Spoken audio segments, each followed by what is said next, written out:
اعوذ باللہ من الشیطان الرجیم، بسم اللہ الرحمن الرحیم۔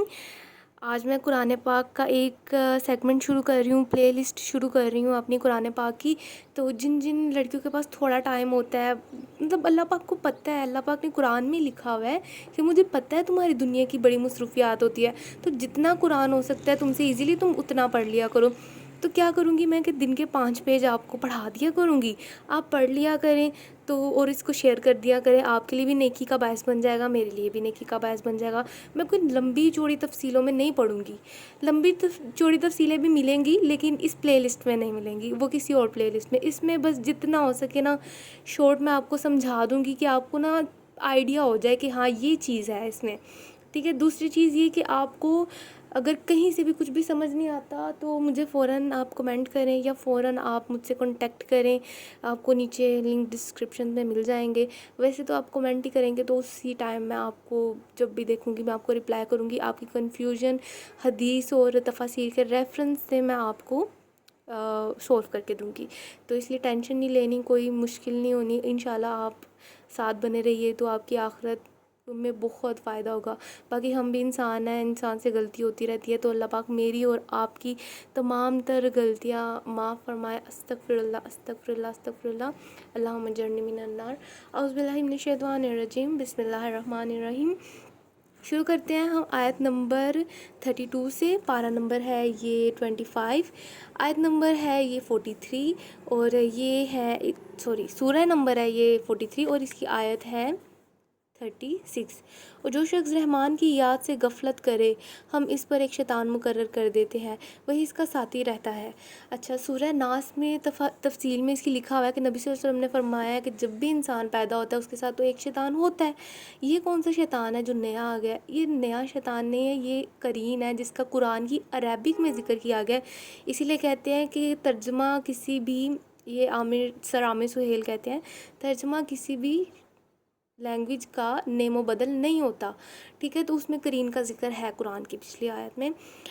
اور یہاں پر بھی ہے، یہ دیکھیں عربک میں لکھا ہوا ہے قرین، اس کا نام، یہ ایک جن ہے۔ یہ انسان پہ جب مسلط ہو جاتا ہے نا تو انسان کے دل و دماغ میں بڑی گندگی بھر دیتا ہے۔ وہ نہ صرف وہ جب کوئی قرآن کھولتا ہے اس کے سر میں درد ہوتا ہے، جب بھی نماز کے لیے آتے ہیں تو بڑی تھکاوٹ محسوس ہوتی ہے، وہ پڑھ ہی نہیں پاتا۔ تو یہ شیطان میں تو کہتی ہوں آج کل کے ہر دوسرے انسان کے ساتھ ہوتا ہی ہوتا ہے۔ باقی جن کے ساتھ نہیں ہے اللہ پاک ان پہ بڑی رحمت فرمائے، اور جن کے ساتھ ہے اللہ پاک ان پہ رحمت فرمائے اور ان کا شیطان جو ہے قرین چھوٹ جائے ان سے، ورنہ یہ ایک ایسا شیطان ہے جو کہ دوزخ میں لے کے ہی جاتا ہے۔ وہ ہماری قرآن کی اگلی آیتیں وہ ہمیں بتا ہی رہی ہیں، اور وہ انہیں راہ سے روکتے ہیں اور یہ اسی خیال میں رہتے ہیں کہ یہ ہدایت یافتہ ہے،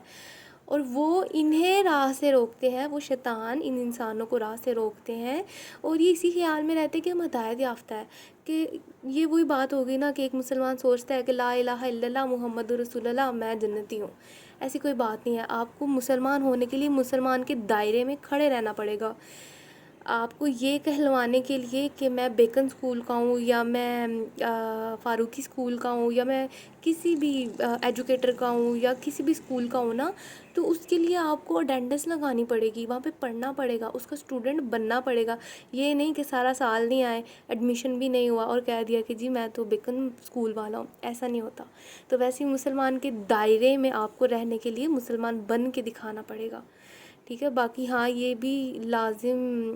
بات ہے کہ لا الہ الا اللہ محمد رسول اللہ بہت ضروری ہے آپ کے نام اعمال کو وزنی کرنے کے لیے۔ چلتے ہیں ہماری اگلی آیت کی طرف، اور یہ ہے کہ یہاں تک کہ جب وہ ہمارے پاس آئے گا کہے گا کاش میرے اور تیرے درمیان مشرق و مغرب کی دوری ہوتی، تو بڑا ہی برا ساتھی ہے۔ جب انسان قیامت کے روز اللہ پاک کی طرف جائے گا اور وہاں پر وہ کہے گا کاش میرے اور تیرے درمیان، میرے اور قرین کے درمیان، کیونکہ ایک شیطان تو آپ کا پرماننٹ ہے، وہ آپ کے ساتھ رہنا ہی رہنا ہے، پھر ایک اوپر سے آپ کے نفس ہیں وہ آپ کے ساتھ رہنے ہی رہنے ہیں، پھر اگر آپ قرین کو بھی اپنے ساتھ ملا لیں گے تو آپ کا حال اللہ پاک نے صاف صاف لکھ ہی دیا ہے۔ پھر آپ کہیں گے کہ کاش میرے اور تیرے درمیان جو ہے نا مشرق و مغرب کی ہی دوری ہوتی، یہ آپ اس قرین کو کہہ رہے ہوں گے۔ اللہ نہ کرے اللہ پاک آپ کو جنت میں جگہ دے، اللہ پاک مجھے اور ہمارے باقی تمام ساتھیوں کو جن کو قرین چمٹا ہوا ہے ان کو بھی جنت میں جانے کی توفیق عطا فرمائے۔ اور بے شک اللہ کی رحمت کے علاوہ کوئی چیز ہمیں جنت میں نہیں پہنچا سکتی۔ اچھا، پھر ہے کہ کیا بس تو بہروں کو سنا سکتا ہے یا اندھوں کو راہ دکھا سکتا ہے؟ یہ اللہ پاک نبی صلی اللہ علیہ وسلم کو بھی کہہ رہے ہیں اور عالم کو بھی کہہ رہے ہیں جو اچھے عالم ہوتے ہیں، ورنہ آج کل تو کوئی عالم چلیں چھوڑیں، اور اسے جو کھلی گمراہی میں ہو، یعنی کہ یہ نبی صلی اللہ علیہ وسلم سے کہہ رہے ہیں کہ آپ غم نہ کریں، ہدایت بیسیکلی اللہ کی طرف سے ہی ہوتی ہے، بس اگر ہم تجھے یہاں سے لے بھی جائیں تو بھی ہم ان سے بدلہ لینے والے ہیں۔ لے جائیں کا یہاں پر مطلب ہے کہ وہ اگر نبی صلی اللہ علیہ وسلم کی وفات ہو جائے تو یہاں پر یہ دیکھیں، اگر ہم تجھے یہاں سے لے بھی جائیں، نمبر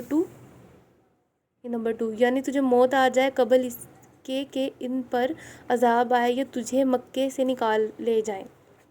دونوں مطلب آتے ہیں، مکہ سے نکال لے جائیں یا دنیا سے نکال لے جائیں، تب بھی ان سے بدلہ تو اللہ پاک لینے ہی والے تھے۔ کیوں؟ کیونکہ انہوں نے اللہ پاک کی آیتوں کو جھٹلایا تھا، اور جو کچھ ان سے وعدہ کیا ہے وہ تجھے دکھا دیں، ہم ان پر بھی قدرت رکھتے ہیں،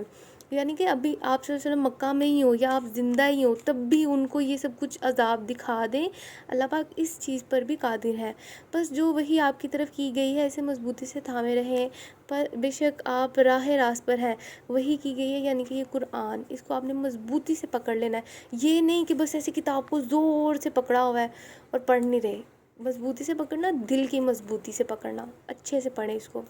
اور یقیناً یہ خود آپ کے لیے اور آپ کی قوم کے لیے نصیحت ہے، اور ان قریب تم لوگ پوچھے جاؤ گے،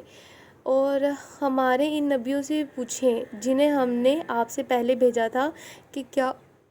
ہم نے سوائے رحمان کے اور معبود مقرر کیے تھے کہ جن کی عبادت کی جائے۔ تو یہاں پر میں کرتی ہوں اینڈ، انشاءاللہ نیکسٹ آیات میں آپ کو نیکسٹ ویڈیو میں سمجھاؤں گی۔ اب یہ ایک ہے لینتھی ٹاپک، اس لیے میں نے یہ یہیں پہ فنش کر دیا ہے کہ اور ہمارے ان نبیوں سے پوچھو، یا تو یہ انہوں نے معراج کے ٹائم پہ کیا کہا ہوگا جب نبی صلی اللہ علیہ وسلم آسمانوں پہ گئے اور ان کے پیغمبروں سے بات ہوئی، یا بیت المقدس کی جگہ پر جہاں نبی صلی اللہ علیہ وسلم پیغمبروں سے ملے، یہ یہاں پر لکھا بھی ہوگا تفصیل میں، ٹھیک ہے، یہ یہاں پر بات کی گئی ہے کہ ان سے پوچھو، ورنہ کسی ایسے انسان کو پکارنا جو دنیا کے اندر زندہ نہیں ہے